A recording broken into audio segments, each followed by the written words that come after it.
দেখানো হচ্ছে একদল মানুষ যাদের আঙ্গুলগুলো লম্বা লম্বা তামার, এভাবে হ্যাচড়াচ্ছে, নিজের গাল নিজে হাসড়াচ্ছে এবং নিজের দেহ থেকে গোশত তুলে ফেলছে, ভক্ষণ করছে।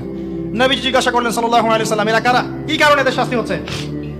তাকে বলা হলো, এরা আপনার উম্মতের সেই সব ব্যক্তি যারা সবসময় গীবত আর সমালোচনায় ব্যস্ত থাকে। এবার নবীজি দেখছেন এক শ্রেণীর মানুষ, পেট এইরকম ফোলা, অট্টালিকার মতো পেট ফোলা, আর ভিতরে সাপ কিলবিল করছে এবং এদেরকে রক্তে নদীতে ফেলে মাথাটা ফাটিয়ে দেওয়া হচ্ছে।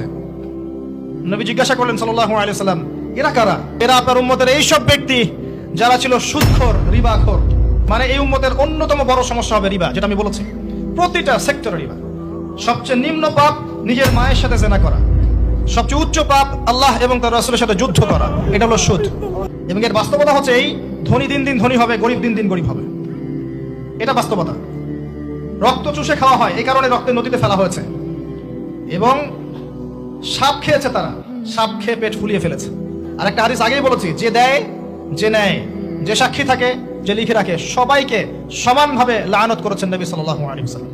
নবীর লায়নত নিয়ে হাউজে কাউসারের পানি কোশ্চিন কালো পাবেন না, কবরের উত্তর দিতে পারবেন না।